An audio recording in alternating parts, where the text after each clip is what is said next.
नमस्कार. ऊस लावल्यानंतर पहिले काही महिने शेतातली ती मोकळी जागा पाहून आपल्या मनात पण प्रश्न येतो नाही का?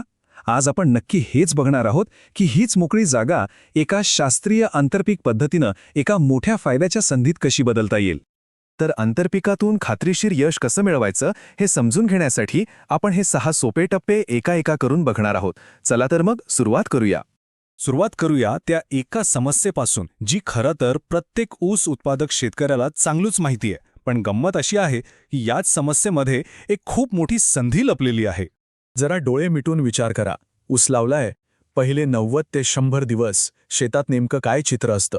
उत्तर कदाचित सोपं वाटेल, पण खरी संधी याच काळात दडलेली आहे. या वेळेला शास्त्रज्ञ म्हणतात लॅग फेज, म्हणजे सुप्त अवस्था. सरळ भाषेत सांगायचं तर ऊस आपला आरामात असतो, त्याची वाढ अगदीच हळू असते आणि सऱ्यांमधली जमीन मात्र मोकळी उघडी पडलेली असते. आणि याचे परिणाम 2 मोठे दुश्मन तयार होतात. एक म्हणजे सूर्यप्रकाश, जो जमिनीतला मौल्यवान ओलावा अक्षरशः ओढून घेतो, आणि दुसरा म्हणजे तण. या मोकळ्या जागेत आणि सूर्यप्रकाशात ते इतकं काही फोफावतं की त्याला आवर घालणं म्हणजे डोकेदुखी होऊन बसते. मग आता या दुहेरी संकटावर उपाय काय? उत्तर आहे आंतरपीक. पण थांबा, ही काही जुनी पारंपरिक पद्धत नाहीये. आपण बोलतोय एका आधुनिक, शास्त्रीय आणि अगदी अचूक उपायाबद्दल. आंतरपीक म्हणजे नुसतं 2 पिकं एकत्र लावणं असं नाहीये. याच्या मागे एक जबरदस्त शास्त्रीय तत्व काम करतं. संसाधन वापर कार्यक्षमता. म्हणजे काय? सोपं आहे. जो सूर्यप्रकाश, जे पाणी आणि जी जमीन वाया जाते ना, त्याचा पुरेपूर वापर करायचा. आणि मुख्य म्हणजे आपल्या ऊसाच्या पिकाला काहीही त्रास न देता एक बोनस उत्पन्न मिळवायचं. पण एक मिनिट, कोणतंही पीक उचलून लावलं असं चालणार नाही. आंतरपीक यशस्वी करायचं असेल तर काही नियम पाळावेच लागतात. सगळ्यात पहिलं, पीक कमी कालावधीचं हवं. दुसरं, ते आपल्या ऊसाशी पाणी, खत किंवा सूर्यप्रकाशासाठी भांडणारं नसावं. आणि तिसरं, त्याची वाढ अवास्तव पसरणारी नको, नाहीतर ते ऊसालाच अडथळा बनेल. ठीक आहे, नियम तर आपल्याला कळले. पण आता येतो सगळ्यात इंटरेस्टिंग आणि महत्त्वाचा टप्पा. आपल्या ऊसाच्या वाणासाठी परफेक्ट जोडीदार निवडणं. कारण खरं सायन्स इथेच आहे. एक गोष्ट डोक्यात पक्की बसवून घ्या. कुठल्याही ऊसाच्या वाणात कुठलंही आंतरपीक घेतलं असं चालत नाही. ही निवड 100% शास्त्रीय आहे. म्हणजे तुमच्या ऊसाच्या पानांची रचना कशी आहे, त्याला फुटवे कसे येतात, या सगळ्या गोष्टींवर तुमची योग्य जोडी ठरते. चला, आता महाराष्ट्रातल्या काही गाजलेल्या ऊसवानांसाठी परफेक्ट जोड्या कोणत्या आहेत ते बघूया. आपल्याकडे नयना म्हणजे को 86,032 असेल तर डोळे झाकून मूग लावा, कारण तो फक्त 65 दिवसात निघून जातो. फुले 265 लावलाय, मग कांदा लावा. तो जमिनीखाली वाढतो, त्यामुळे स्पर्धेचा प्रश्नच येत नाही. VSI 8005 साठी तर सोयाबीन म्हणजे वरदान आहे. ते उलट हवेतला नत्र जमिनीत साठवून ऊसाला मदतच करतं. आणि को 9401 असेल तर भुईमूग, कारण दोघांच्या मुळांची खोली जवळपास सारखीच असते, त्यामुळे खत पाणी देणं एकदम सोपं होऊन जातं. चला, जोडी तर ठरली, पण आता ही जोडी शेतात यशस्वी करायची कशी? त्यासाठी आपल्याला एक अचूक आराखडा लागेल. म्हणजे शेताची आखणी, खतांचं नियोजन आणि पिकाचं संरक्षण. आंतरपिकात यश मिळवण्यासाठी पहिली आणि सर्वात मोठी क्रांती आहे सरी पद्धतीत.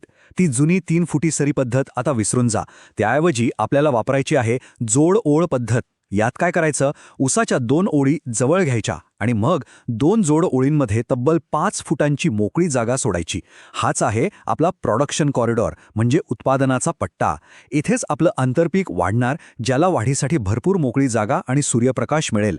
आंतरपीक घेताना होणारी एक सर्वात मोठी चूक म्हणजे दोन्ही पिकांना एकाच वेळी एकसारखं खत देणं. हे पूर्णपणे चुकीचं आहे. त्याऐवजी हे 120 दिवसांचं अचूक वेळापत्रक पाळा. लागवडीच्या वेळी फक्त ऊसाला त्याचा पायाभूत डोस द्या. 30 दिवसांनी दोन्ही पिकांना गरजेनुसार वरखत द्या. आणि मग आंतरपीक निघून गेल्यावर 120व्या दिवशी ऊसाला मोठी बांधणी करताना उरलेला सगळा डोस द्या. किती सोपं आणि शास्त्रीय आहे बघा. आता आपण बोलणार आहोत या प्रक्रियेतल्या सगळ्यात नाजूक आणि जोखमीच्या भागाबद्दल, तो म्हणजे तणनाशकाचा वापर. एक गोष्ट कायम लक्षात ठेवा, आपला ऊस आहे एकदल वर्गीय आणि आपण जी आंतरपिकं घेतो ती बहुतेक द्विदल वर्गीय असतात. याचा अर्थ एकाच चुकीच्या तणनाशकाची एक फवारणी आपलं सगळं आंतरपीक एका रात्रीत जाळून टाकू शकते. त्यामुळे इथे खूप काळजी घ्यावी लागते. मग वापरायचं काय? उगवणीच्या आधी मारायचं असेल तर पेंडिमेथालिन सगळ्यात सुरक्षित आहे. पण एक गोष्ट गाठ बांधून ठेवा, ॲट्राझिन आणि 2,4-D ही नावं लक्षात ठेवा. यांचा वापर आंतरपीक पद्धतीत चुकूनही करू नका. ही दोन्ही तणनाशकं मूग आणि सोयाबीनसारखे पिकं काही दिवसांतच पूर्णपणे संपवून टाकतील. बरं, इतकं सगळं शास्त्र वापरल्यानंतर, इतकी काळजी घेतल्यानंतर शेवटी हातात काय पडणार? चला आता हे दुहेरी फायद्याचं गणित समजून घेऊया. पहिला आणि थेट फायदा. आपल्या शेतातला तणांचा उपद्रव तब्बल 40% कमी होतो. याचा सरळ सरळ अर्थ काय?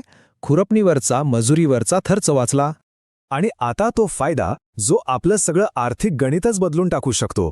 ऊस तुटून त्याचे पैसे यायला अजून वेळ असतो, पण त्याआधीच अवघ्या 3 ते 4 महिन्यात आंतरपिकातून एकरी 1 ते 2 लाख रुपयांचा बोनस उत्पन्न आपल्या हातात येतं. विचार करा किती मोठा आधार आहे हा. पण हा फायदा फक्त पैशांचा नाहीये.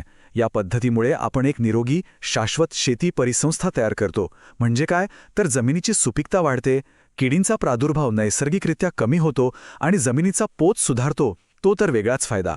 तर आता आपण शेवटच्या टप्प्यावर आलो आहोत. ही सगळी माहिती ऐकल्यावर एक गोष्ट तर नक्की झाली असेल की आपल्याला आपल्या शेतीकडे एका नवीन, अधिक प्रगत नजरेने पाहण्याची गरज आहे.